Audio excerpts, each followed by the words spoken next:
Assalamualaikum warahmatullahi wabarakatuh. Saya Hana Aprilianti, mahasiswa UIN SMH Banten, jurusan Bimbingan dan Konseling Islam semester 4. Saya di sini akan sedikit menjelaskan mengenai falasi.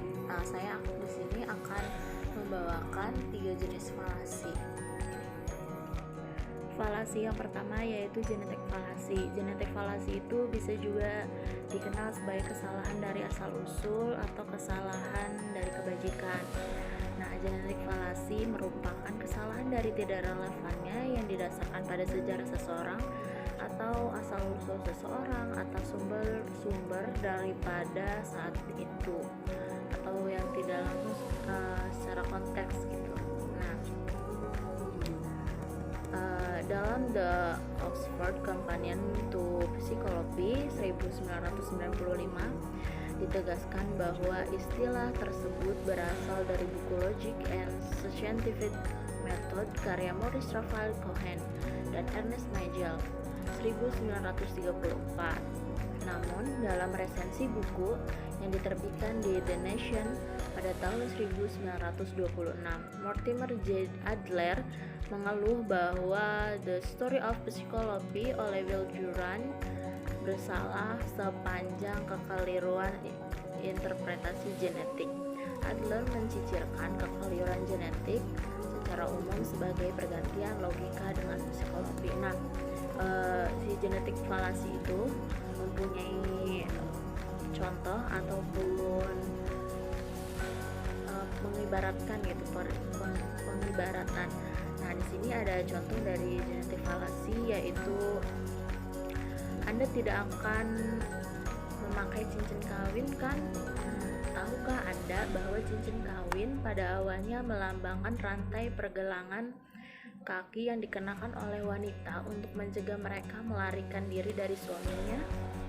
Nah, saya tidak akan mengira Anda akan menjadi bagian dari praktik seksi semacam itu. Jadi si genetik falasi ini sebuah kayak cerita dari masa lalu yang dibawa lagi ke masa sekarang gitu. Nah, ada banyak motif yang menjelaskan mengapa orang memilih untuk memakai cincin kawin, tetapi akan keliru untuk menganggap mereka yang melanjutkan tradisi promosikan seksisme.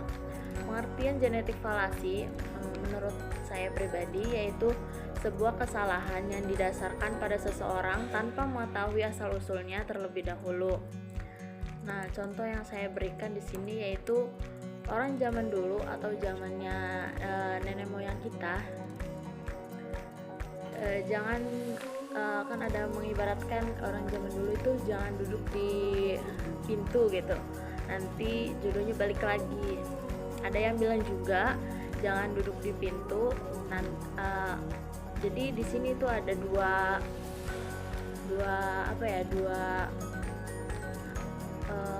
pengibaratan gitu menurut nenek moyang kita. Jadi ada 2 opsi.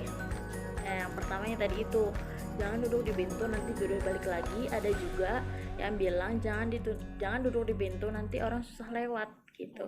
Kita tidak mengetahui mana yang benar mana yang tidak, apakah itu sebuah mitos apa bukan. Maka dari itu kita perlu menganalisis atau mencari tahu asal usul kata-kata tersebut. Jenis falasi yang kedua yaitu confirmation bias. Nah, confirmation bias merupakan salah satu contoh bagaimana manusia terkadang memproses informasi itu dengan cara yang tidak logis atau bias. Nah, banyak faktor yang tidak disadari orang dapat mempengaruhi pemrosesan informasi. Para filsuf mencatat bahwa manusia mengalami kesulitan memproses informasi secara rasional dan tidak memihak begitu mereka mengembangkan pendapat tentang masalah tersebut.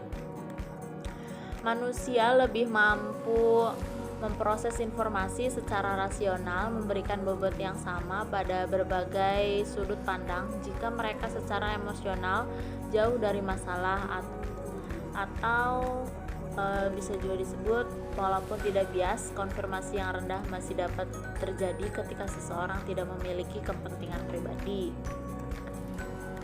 Salah satu penjelasan mengapa manusia rentan terhadap bias konfirmasi adalah bahwa ini cara yang efisien untuk memproses informasi. Manusia dibombardir dengan informasi di dunia sosial dan tidak mungkin meluangkan waktu untuk memproses setiap informasi dengan hati-hati untuk membentuk kesimpulan yang tidak bias. Nah, bias konfirmasi juga beroperasi dalam pembentukan kesan. Jika orang diberitahu apa yang diharapkan dari seseorang yang akan mereka temui, seperti orang yang hangat, ramah, orang yang akan mencari informasi yang mendukung harapan mereka. Nah, contohnya itu, jika Maria mengharapkan teman sekamarnya ramah dan terbuka, Maria mungkin bertanya apakah dia suka pergi ke pesta daripada sering belajar di perpustakaan. Confirmation bias menurut saya yaitu sebuah penerimaan informasi tanpa adanya pemikiran logis dan kurangnya pemrosesan. Contoh yang saya berikan dalam confirmation bias ini adalah terdapat beberapa berita di media sosial tentang rawannya penculikan anak di kampung A misalkan ya. Banyak sekali yang membicarakan dari mulut ke mulut sehingga para orang tua di kampung itu merasa resah gitu, was-was tentang adanya berita tersebut. Nah, ketika mendapat informasi tersebut, kita sebagai manusia maksudnya yang tidak secara berpikir logis gitu tuh, terima-terima saja gitu tanpa ada analisis atau pemrosesan informasi di lapangan langsung gitu. Nah, bisa dibilang jika konfirmasi tersebut tidak valid itu dikatakan hoax. Nah, maka dari itu sebelum adanya pikiran negatif tentang kasus penculikan, kita berikan ke pihak yang berwajib terlebih dahulu gitu untuk menyelidiki apakah benar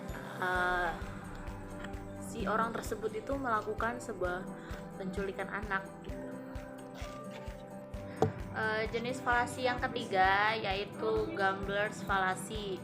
Gamblers fallacy juga dikenal sebagai kekeliruan Monte Carlo. Terjadi ketika seseorang secara keliru percaya bahwa peristiwa acak tertentu kecil kemungkinannya atau lebih mungkin terjadi berdasarkan hasil dari peristiwa atau rangkaian peristiwa sebelumnya. Nah, garis pemikiran ini tidak benar karena peristiwa masa lalu tidak mengubah kemungkinan peristiwa tersebut akan terjadi di masa depan. Jika serangkaian peristiwa acak dan independen satu sama lain, maka menurut definisi hasil dari satu atau lebih peristiwa tidak dapat mempengaruhi atau memprediksi hasil dari peristiwa berikutnya. Nah, contoh dari falasi gamblers fallacy yaitu pertimbangan serangkaian 10 lemparan koin yang semuanya mendarat dengan kepala menghadap ke atas titik.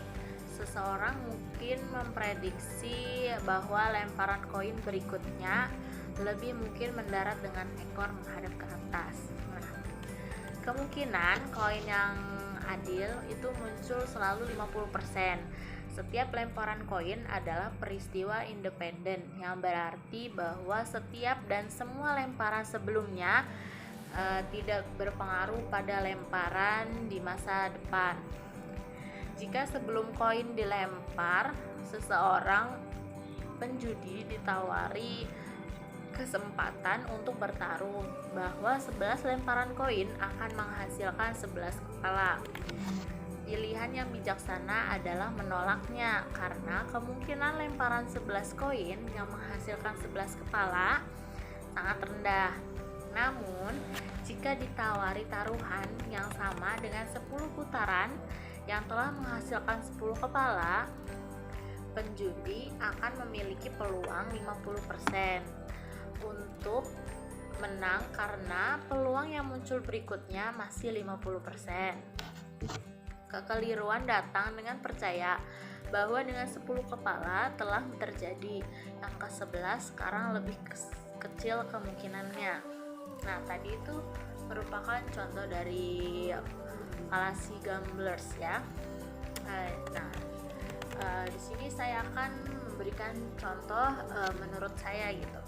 Nah, contohnya kesalahan penjudi yang paling terkenal terjadi di Kasino Monte Carlo di Las Vegas pada tahun 1913. Nah, maksudnya ini nih sebuah contoh dari fallacy gamblers gitu ya. Bola roda roulette jatuh di atas warna hitam beberapa kali berturut-turut. Hal ini membuat orang percaya bahwa itu akan segera jatuh dengan warna merah dan mereka mulai mendorong chip mereka, bertaruh bahwa bola akan jatuh di kotak merah pada putaran roda roulette berikutnya. Bola jatuh di kotak merah setelah 27 putaran. Akun menyatakan bahwa jutaan dolar telah hilang saat itu. Nah, fallacy gamblers atau Monte Carlo fallacy mewakili pemahaman yang tidak akurat tentang probabilitas dan dapat juga diterapkan pada investasi. Beberapa investor melikuidasi posisi setelah serangkaian sesi perdagangan yang panjang. Mereka melakukannya karena mereka secara keliru percaya bahwa mereka melakukan karena mereka gitu secara keliru percaya bahwa karena serangkaian keuntungan berturut-turut, posisi sekarang jauh lebih mungkin untuk menurun. Nah, saya mempunyai pengertian tentang gamblers fallacy, yaitu sebuah peristiwa di mana terdapat kekeliruan yang acak. Nah, contoh yang saya berikan yaitu bermain kartu terdapat sebuah kekeliruan antar pemain kartu karena tidak adanya perjanjian di awal atau kesepakatan